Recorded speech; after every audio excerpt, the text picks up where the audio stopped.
Oh, 100%. 100%. And not to say it can protect you 100%. But now you have a couple of different ways to think about this, right? So on one hand, you have things like Parkinson's, which are mostly, they're neurological, but they're mostly musculature based, right? There's a cognitive component of Parkinson's, but it is a mostly like you have spasticity and muscle control. Then you have things like Alzheimer's. You have early onset and late onset, and you have dementia. Okay. Now, if we think about early onset Alzheimer's, that seems to be almost exclusively, well, I don't know how to say this, but it's very heavily driven by unknown factors, probably genetics, right? If you get Alzheimer's in your 30s or 40s, there's no amount of strength training that was probably going to help that. It's just there. Dementia and late onset Alzheimer's is extremely preventable. Extremely preventable. Again, tons of research on that.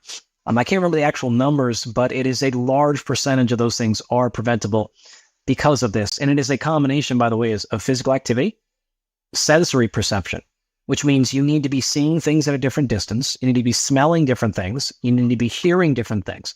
This is one of the reasons why the research on being out in nature is so potent, because it requires you to see and look at things at a different level. The vision and light amount is different. You're hearing different sounds. All that actually goes into what's called proprioception and sensory input. And so you have, all your senses, right? Your sight, smell, touch, sound, all those things, right? No, it's completely possible. If you can stand up from a chair or a couch or toilet, then you're doing a leg extension.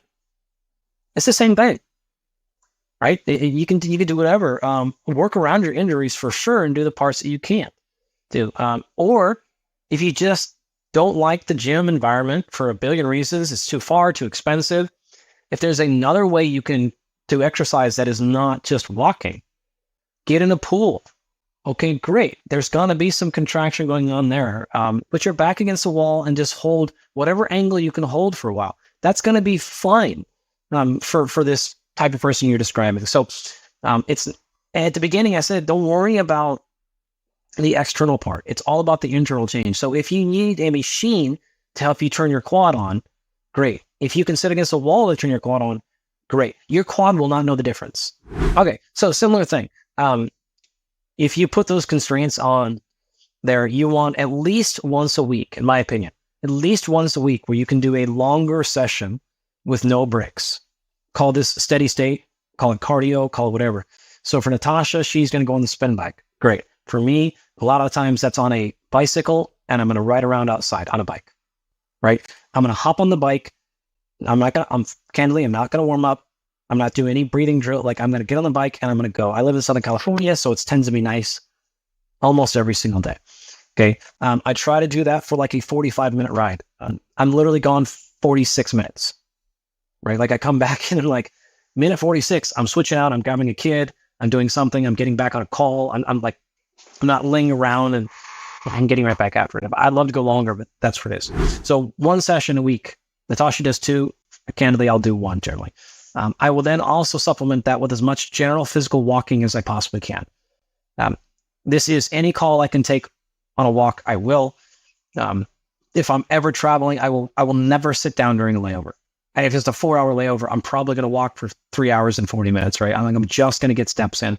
If I can, when I land, the same thing, like walking as much as I can. I don't like walking at all, but that is what it is, right? So when can I just get basic steps in? And then 1 day a week, can I go a little bit longer? 1 day a week, I'm going to go very, very short, very high intensity. I've got an aerosol bike, which is like the hand crank and the pedals in my garage, right?